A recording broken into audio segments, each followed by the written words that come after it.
outra peça, apesar de ter o mesmo título. Não porque tenham mudado muitas coisas, mas porque a alma agora está no seu refúgio adequado. Ambiente, todas as vibrações, a Federação Espírita do Estado de São Paulo e a Companhia Operários do Palco se reúnem para falar daquilo que aqui se vive e aquilo que a companhia vive, doutrina espírita.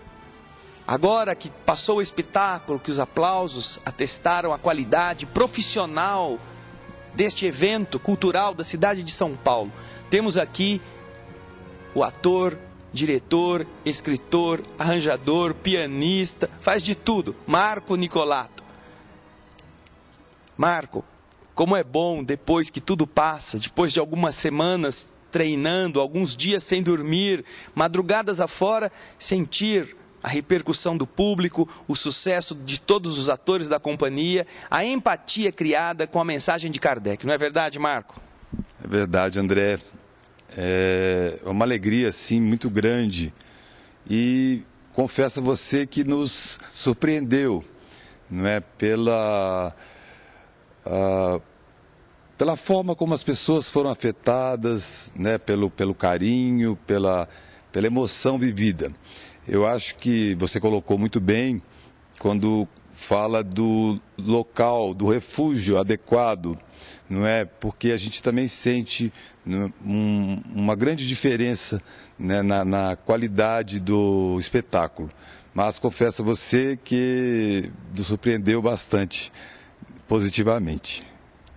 E essa surpresa não foi só do ponto de vista do ator que está ali, muitas vezes preocupado com o desenvolvimento das cenas, mas com todos os que estávamos assistindo. Vocês vão ver também ao longo desta entrevista algumas cenas, alguns eventos do palco e poderão ver como, de verdade, isto foi algo extremamente positivo dentro de um ambiente criado, provavelmente, não apenas pelo empenho deles, mas pela vibração espiritual que se faz presente numa instituição como esta. Marco, qual foi o maior desafio a ser vencido para chegarmos nesta estreia de Allan Kardec, o cientista do invisível, na Federação Espírita do Estado de São Paulo?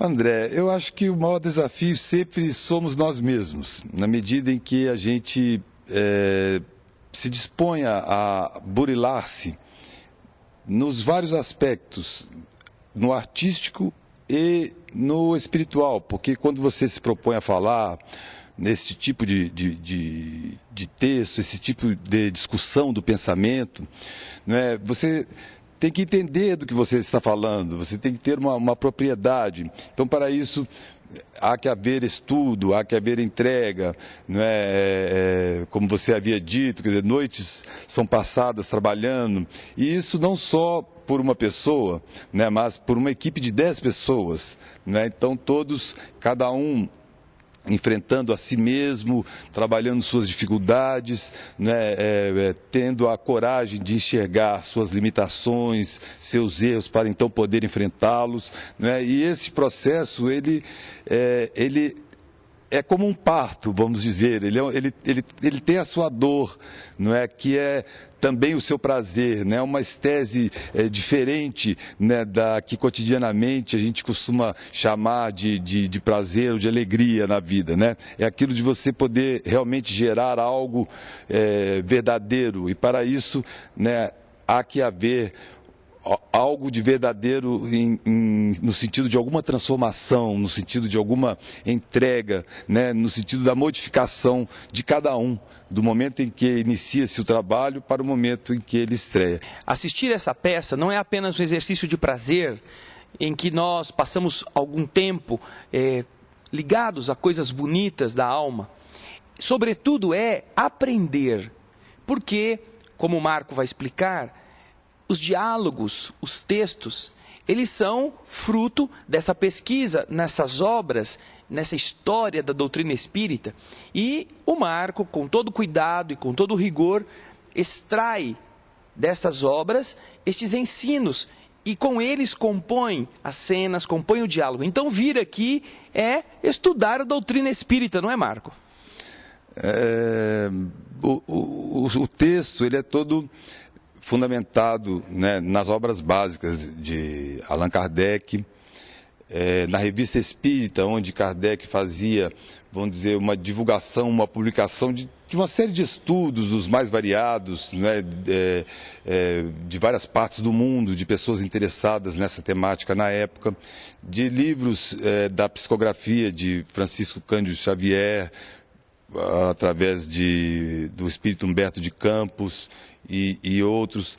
Então, é toda uma compilação, não é? E também isso colocado dentro de um contexto de atualidade muito grande, porque a discussão do pensamento, não é? De onde eu vim, o que estou fazendo aqui, para onde vou, é o que vai ser, vamos dizer, o elemento, o substrato, aquilo que acompanha o discurso das várias escolas de pensamento, religiosas ou filosóficas, né? Então, nós vemos as várias religiões discutindo, né, quem tem a verdade ou quem tem a razão, né, sendo que, né, muitas vezes essa verdade, essa razão é uma ótica, né, dentro de um prisma, né, do olhar de quem está e do momento evolutivo de cada um, né? Então nós trazemos para o presente e vemos que o homem na atualidade, né, ele está ansioso até, eu diria, para obter estas respostas que lhe ajudem a encontrar um sentido, não é? Uma esperança, uma fé, uma vontade de viver, não é? De viver positivamente, de sair dessas amarras, não é? De um consumismo, de uma vida um tanto, né, que ele está envolvido, ele não sabe o porquê está envolvido, mas ele quer sair, ele quer outras alternativas, não é? Então, isso está na discussão, não é, que já estava proposta por Allan Kardec na metade do século XIX, que foi um século muito fértil, né, em elementos filosóficos, em elementos científicos, né, em questões de todos esses níveis. Então, nós temos a oportunidade de exercitar, né, a nossa visão crítica, não é? E de encontrar as respostas que foram pesquisadas por Kardec através de um estudo muito minucioso, criterioso, não é? Que, se passados profundamente a crivo, nos demonstram claramente que nós somos espíritos imortais, não é? Que a nossa construção é ao longo dos séculos, ao longo das vidas, não é? Quer dizer, e que então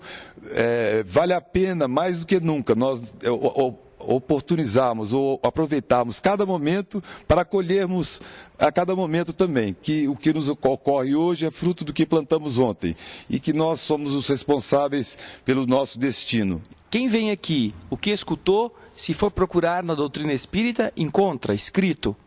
Encontra o Evangelho segundo o Espiritismo. Esses diálogos, inclusive, alguns deles estão ali literalmente ou textualmente falados, escritos pelo próprio Kardec, não é? Escritos pelo Kardec, pelo Espírito de Verdade, por espíritos como São Luís, Santo Agostinho, por, né, como eu disse, Humberto de Campos, através de Chico Xavier, né, que podemos considerar uma continuação, né, da parte evangélica, assim, sobretudo, da codificação de Kardec. Isso está tudo dentro da doutrina espírita. Quer dizer, então, que apesar de estar na Federação Espírita, esse é um espetáculo que não é só para espíritas, propriamente falando, não é? Para simpatizantes, pessoas que queiram conhecer alguma coisa da doutrina espírita, porque ler tudo